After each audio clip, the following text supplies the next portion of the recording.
Now on CCN Sunrise, we have the Morning Buzz. Right. We have David Pollock here running for the 27th District Senate seat. California Senate. Thank you for joining us. We appreciate you being here. We want to talk to you a little bit about what's going on in the Supreme Court. Oh, how exciting. Yeah, right. All the changes. That was a shocker, wasn't it? I know, right? I mean, go on vacation and all this changes.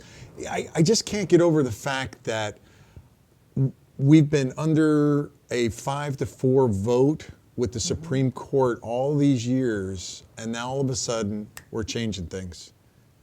It will be a game changer. Right. It definitely will. It's definitely changed the dynamics of the presidential race. So, you know, the Senate and all that are talking about, well, maybe we don't need to talk about this right now. Let's put the voting off, and we're not going to confirm any, nominees. How do you feel about that? Well, I'm a locally elected official. I'm on a city council. And even at that level, we take an oath of office, which includes protecting the constitutions of the United States and the state of California. I take that very seriously, and I hope that my other elected officials do too. And the Constitution is very clear about what the roles of the president and the U.S. Senate are with regard to appointing judicial candidates. Right, and it's very clear. I mean, yeah. The president nominates right. Supreme Court But justice. I think it's whether or not this, it will get beyond that, right? Or it'll be a struggle throughout, right? We've never had an appointment last more than 125 days in the Senate. I mean, they've always done their job, and I think they'll do it again this time. There's just a lot of political bluster right now about people being nervous about what does that do to the makeup of the court, and is there any way that we could wait and see if there's perhaps someone different in the White House that would switch it the other way? So it's I just call it political bluster. In the end, I think people will do their duty as specified in the Constitution.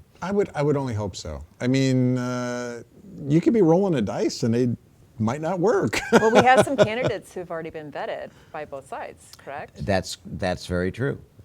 And there's some good candidates too. So it's going to be tough for the Senate to take someone that they breeze through to the circuit court unconditionally, and both then sides. Then all of a sudden have problems with that person. So that's going to look a bit political. It will. Right. Well, you never know with the way our government's going. But I just found it very hard that the Senate immediately came out and said, we're not going to vote. We need to hold this why off. does that surprise you? That didn't surprise me at all. That's kind of been the hallmark of this Congress. Yeah, well, no. So we touched on the economy the last time you were here a little bit.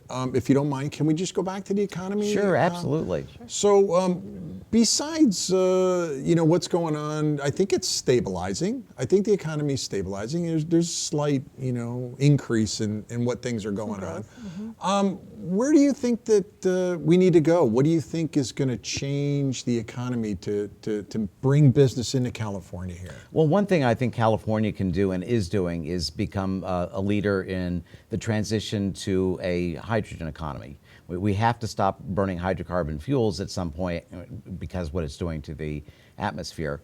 And California is leading the way in trying to control that and make that transition to an economy where we aren't adding hydrocarbon fuels into the air. So, well, doesn't solar play a big part of this? Solar plays a big part of it, and that's something that I do in my business life is help to put solar panels systems at schools and governments where there's a lot of room to do that. Right, but the state just got rid of their rebate program. So where's the federal program? Well, no, the federal is still there. Federal is still there. In fact, the Congress just is extended it another 5 years, and that's still the major incentive for solar power is the 30% investment tax credit. And then there's also other incentives that come through the utilities like net metering, which allows you to get credits for your bill after hours when solar's not working. Right, but do you feel that the state should bring some kind of rebate back that is to give people incentive to put this on their homes? Yeah, I think the state should have great incentives to do that because it has such impacts on goals that the state has in reducing our emissions.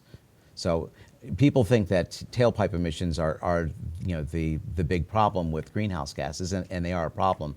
But actually, buildings are our biggest problem overall because of everything. We're burning gas appliances in homes, and we're heating them and cooling them, and when we use the electricity, we're using gas-fired generators. So you have to look at the big picture, and it's not just tailpipe emissions. David, thank you for being on with us. Good luck in your election. Well, thank you. I appreciate and it. maybe we'll see you again. I would like that very much. Thanks, you. Mary. So coming up, some people say religion is the crutch for the weak. Well, and maybe that's not such a bad thing. We have Pastor Mark Jasa on with us. Coming up.